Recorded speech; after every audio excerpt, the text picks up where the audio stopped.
Morning friends, welcome back to my channel home cook Kabita channel থেকে তোমাদের সবাইকে অনেক অনেক ওয়েলকাম। আশা করছি সবাই খুব খুব ভালো আছো, আমিও ভালো আছি। সকাল সকাল তোমাদের সামনে চলে আসলাম ইন্টু দিতে। আজকে সকালবেলা থেকেই একদম কোনো বিশ্রাম নেই, এক নাগারে কাজ করে যাচ্ছি। এখন একটু চা নিয়ে বসলাম। তোমাদের দাদাভাই বেরিয়ে গেছে, মেয়ে কলেজ যাবে, ওই জন্য বেশি দেরি করা যাবে না। ওর তো দেরিতে ক্লাস আছে, কিন্তু ওকে তো ঠিক টাইম করে দিতে হবে, নাহলে আমার এবার এদিকে যদি ওকে নাই করেন আমার আবার ওদিকে দেরি হয়ে যাবে। এই জন্য আমি ওকে তাই বলছি, এত অড টাইমে ক্লাস তোদের, আমার তো অসুবিধা হয়ে যাচ্ছে, কিছু করার নেই। কালকে মাথায় তেল দিয়েছে, আমি এখন ভাবছি যে আমার আজকে আবার একটু জল ওঠার সমস্যা হয়েছে। রিজার্ভারে জল নেই, উপরে ট্যাঙ্ক সকালবেলা চালিয়েছি পাম্প, রিজার্ভারে জল নেই বলে ভরেনি। এটা একটা বিশাল সমস্যা জলের। দেখা যাক, তো চাবি তোমাদের দাদাভাই ঘুরিয়ে আসলো, নিচের যেদিকে একটু রিজার্ভারে চাবিটা দেওয়া হয় না, উপরে জল আসে না। উপরে জল আসলে শীতকালে কি সুবিধা হলো, তো একটু গরম জলটা পাওয়া যায়, তো টাইমের জলটা তো গরম থাকে, তো সেটার উপায় নেই, কী করা যাবে আর। বিছানা টিছানা সব পরিষ্কার হয়ে গেছে, ঘরটা ঝাঁটা হয়ে গেছে, অনেকটা কাজই হয়ে গেছে। যা রান্না করবো কুটে নিলাম, এখন রান্না বসাবো, এদিকে ঘরের এই টুকটাক কাজ করব। তাহলে তোমরা সঙ্গে থাকো, দেখতে থাকো। এখন আগে চাটা খাই। বারান্দায় জানো কি রোদ, বারান্দায় খুব সুন্দর রোদ। এই 10টা অবধি থাকবে রোদটা, তারপর আবার এই ডাইনিংয়ে চলে আসবে, আবার 12:30 অবধি থাকবে, আবার 5টাতে চলে যাবে, আবার 2টোর পর আসবে।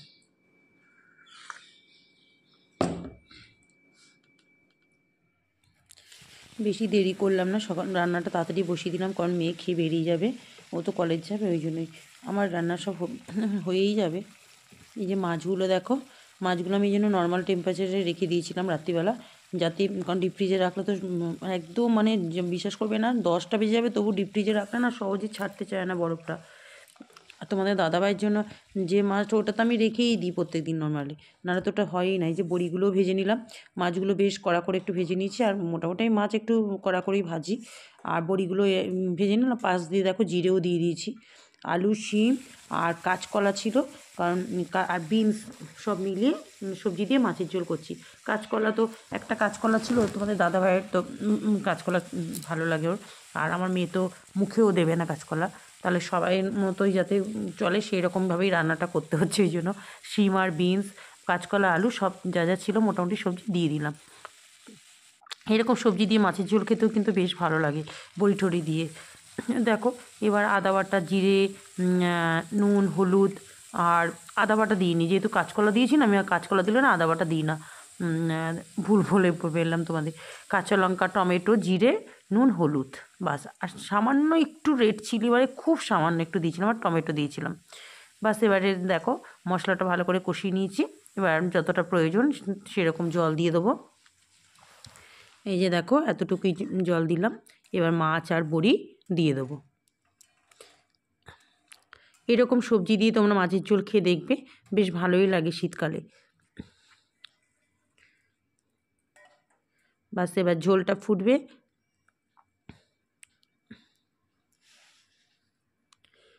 এবার ঝোলটা যখন ভালো করে ফুটবে তখন একটু গ্যাসটা সিম করে দিই আমি। দেখো মাছের ঝোলটা হয়েই গেছে। এবার যেটা দরকার সেটা হচ্ছে ধনে পাতা না দিলে, আর বাস্কেটে যেন, ফ্রিজের বাস্কেটে ধনে পাতা, কপি এসব না থাকলে যেন একটু বাজারটা অসম্পূর্ণ মনে হয় দেখবে। ধনে পাতা তো থাকে, আমার তো 12 মাস ধনে পাতা হলেই ভালো হয়, যেহেতু আমার কাঁচা লঙ্কা রান্নাটা চলে। আর যখনই ধনে পাতা, বাবা এখন তো 10 টাকার এত দিয়ে দিচ্ছে, পুরো শাকের মতো। তোমাদের দাদাভাই বলছে 5 টাকারও দিচ্ছে এতগুলো। তা সেদিনকে নিয়ে এসে একটু বাটা খাবো বলেছিলাম, ওই জন্য 10 টাকারই নিয়ে এসছে। তা বলছে এখন তো আর যখন অফ টাইমে 10 টাকার একটুখানি দেয়। মাছের ঝোল নামিয়ে কড়া ভালো করে ধুয়ে, তেল দেখো বেশ অনেকটা তেল দিয়ে মাছের মাথাটা ভেজে নিলাম। তার মাঝখানে 2টো রুটি করে, এই আগের দিনে ঘুগনিটা ছিল একটু গরম করে টিফিন খেয়ে নিয়েছি।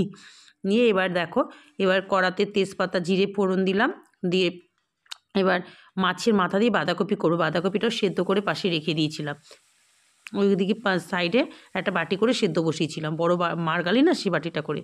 আর কড়ার এটুকু, আর একটা কড়া এটুকু করলেই তো আমাকে আবার করতে হবে।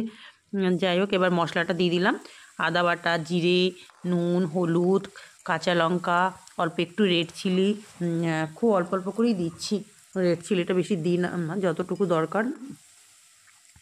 আর কাঁচা লঙ্কা তো দেবই, টমেটো সব দিয়ে এই দেখো মশলাটা একেবারে ভালো করে কষিয়ে নিলাম। এই যে বাঁধাকপিটা একটু হালকা সেদ্ধ করে জলটা ফেলে দিয়েছি। যখন বসালাম সেদ্ধ, একটা বড় বাটির 1 বাটি উঁচু উঁচু হয়ে গেলো। যখন যেই সেদ্ধটা করলাম কতটা বাঁধাকপি কমে গেল। এখন তো শীতের বাঁধাকপি কমে যাবে, অফ সিজনে কিন্তু গরমে যখন করি তখন এখানেও একটুখানি ছিল, ওই যে ঝাঁঝরিটা করে সেদ্ধ করে ঢেলে রেখেছিলাম। তখন কিন্তু যতটা রান্না করি ততটাই থাকে। মাছের মাথাটাও দিয়ে দিলাম। এবার দেখো ভালো করে নেড়ে চেড়ে দিচ্ছি, দিয়ে দিয়ে এবার ঢাকা দিয়ে সিম করে দেবো। এই দেখো মাঝখানে একটুখানি খুলে খুলে নেড়ে চেড়ে দিয়েছি, নাহলে তো বাঁধাকপি লেগে যায়। এবার গরম মশলা, একটু শাহি গরম মশলা দিয়ে দিলাম। দেখো ফোনে না কালারটা যেন একটু কালচে কালচে লাগছে, কিন্তু না গো, লালচে লালচে কালার হয়েছে। আর খেতে কিন্তু ভীষণ ভালো লাগে মাছের মাথা দিয়ে বাঁধাকপি। আমার এখন মেয়ে খাওয়া শিখে গেছে তো, ওই জন্য আমার এখন খুব সুবিধা হয়। তোমাদের দাদাভাইকেও অল্প একটু আলু আর একটুখানি কপি দিই, অল্প একটু। সবারই তো একটু খেতে ইচ্ছা করে বলো, এই জন্য আমি কাঁচা লঙ্কাটা দিয়ে রেড চিলিটা একটু অল্প দিই। যাই হোক, রান্না বান্না হয়ে গেল। তাড়াতাড়ি আজকে রান্নাটা সারলাম, যা মানে যে টাইমে রোজ করি তার থেকে একটু আগে, কারণ মেয়ে তো বেরোবে এখন, ওই জন্য মেয়ের জন্য আলাদা আলাদা করে রেখে দিয়েছি। গ্যাস ট্যাস মোছা হয়ে গেছে, এদিকে বেশি পরিষ্কার হয়ে গেছে। আর পাম্প চলছে না, আমার মাথা খারাপ হয়ে যাচ্ছে। বাসনগুলো দেখো রোদে এসছে, এখানে শুকিয়ে গেছে সব। এখানেও দেখো যেমন আমলকিগুলো রোদে দিয়ে দিলাম। পাম্প না চললে হয় বলো? যেহেতু রিজার্ভারে জল ছিল না, তখন চালিয়েছিলাম, বাস হাওয়া ঢুকে আছে। দেখি এখন কি করা যায়। দেখো পুজো দেওয়া হয়ে গেল, মঙ্গলবারের পুজো।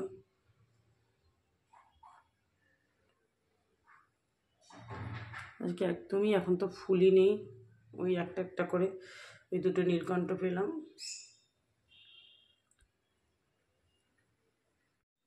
এই দেখো পুজো দিয়ে এসে খেতে বসে গেলাম। আজকে তো সকাল একটু তাড়াতাড়ি রান্না করতে হয়েছে, কারণ মেয়ে খেয়ে বেরিয়ে গেল। এই জন্য একটু আমি সব ভাতের মধ্যে এইটা বাঁধাকপিটা রেখে গরম করে নিলাম, বেশ ভালোই একসঙ্গে দুটো গরম হয়ে গেল। একটুখানি চাটনি নিয়ে নিয়েছি, আর মাছের ঝোল করলাম। মাছের ঝোলটা খুব একটা ঠান্ডা হবে না, গরম ভাতটা তো গরম আছে, কারণ এখন 2:20 হয়ে গেছে। আমি এখন মঙ্গলবারের পুজো ছিল, ঠাকুরের বাসনও পুজো দিয়ে ধুয়ে রাখি, যে যেতে পারলাম না, পাম্প ঠিক করতে পারিনি। দাদাভাই কালকে সকালে দেখবে বলেছে, আমি ওই টাইমে মানে চাবিটা ঘুরিয়ে এসেছি, টাইমে যেটুকুনি জল এসেছে তাই দিয়েই করছি। আর পাম্পের জল না থাকলে যে কী প্রবলেম উপরে। চলো খেয়ে নিই, আর কী করা যাবে। গুড ইভিনিং ফ্রেন্ডস, অনেকক্ষণ বাদে আবার তোমাদের সামনে চলে আসলাম। মেয়ে কলেজ গিয়েছিলো, মেয়ে চলে আসলো 5:35 না 40 হয়েছে তখন। তারপর আমি সন্ধে টন্ধে দিলাম। আজকে তো পাম্প জানো না, পাম্পে তো জল উঠছে না, পাম্প কিছুতেই অনেক আবার চালালাম, আমি করলাম যে ওঠেনি। তারপর এবার পাম্পের লোকে আমি, তোমাদের দাদাভাই বললো ঠিক আছে অফিস থেকে এসে আমি দেখবো। অফিস থেকে আর হবে না, হতে হতে কালকে সকালে। টাইমের জল আমি যতটা পেরেছি ভরে টরে রেখে দিয়েছি, দেখা যাক কি হয়। মানে জল ওপরে ট্যাঙ্কেতে না থাকলে কি প্রবলেম কি বলবো। সব থেকে কি টয়লেটের মানে বেশি প্রবলেম হয়ে যায়। আর সিঙ্কের বারবার কল খুলে আমার অভ্যেস কাজ করা, এই এটা ধরছে হাত ধুতে হচ্ছে, এ ধরছে হাতে কিছু লেগে গেলো ধুতে হচ্ছে, ওটাই বেশি প্রবলেম। বেশি তবু ধরো তোলা জল থাকলে মগে করে নিয়ে মুখ ধোয়া যায়। ধর এটাতে ভীষণ সমস্যা হচ্ছে টয়লেটে। যে দেখা যায় কালকে সকাল পর্যন্ত ওই জল টল ভরে রেখেছি যতটা পারা যায়।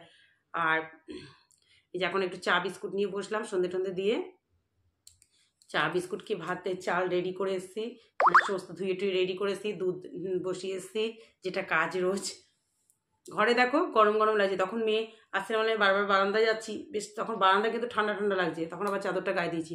এখন আবার চা টা সন্ধে টন্ধে দিলাম, চা টা করলাম, এখন বেশ গরম লাগছে।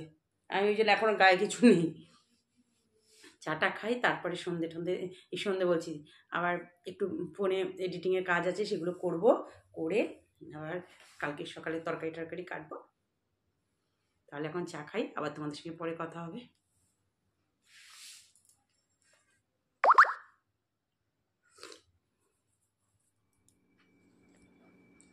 বন্ধুরা, এই যে রাতের খাওয়া দাওয়া সব কমপ্লিট করে এখন একটু এখানে বসেছি।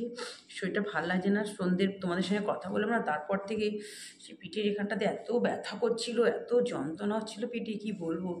তারপর তোমাদের দাদাভাই অফিস থেকে আসলো, ও তো আমাকে দেখে বলছে বাবা এরকম অবস্থা, যে হঠাৎ করে ব্যথা করছে প্রচণ্ড। তারপর ইলেকট্রিক প্যাড আছে, তার শেক ঠেক দেওয়াতে একটু কমলো।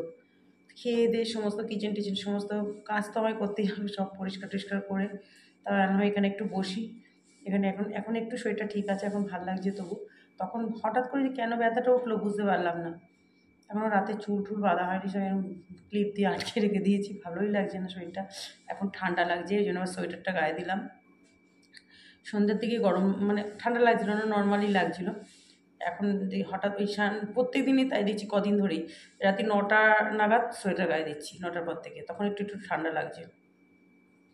আবার বেডরুমে গেলে খুলে যাবো, এখন তো বেডরুমে যাইনি, এক্ষুনি চলে যাবো, ভালো লাগছে না তো শুয়ে পড়বো আজকে আর। তাহলে বন্ধুরা, আজকে ভিডিওটা এখানেই শেষ করছি। ভিডিওটা ভালো লাগলে প্লিজ প্লিজ একটু লাইক কমেন্ট করো, আর নতুন যারা আছো একটু সাবস্ক্রাইব করে দিও। সবাই ভালো থেকো, সুস্থ থেকো, তোমাদের সাথে আবার দেখা হবে নেক্সট একটা ভিডিওতে ঠিক সকাল 9টায়। Tata, good night.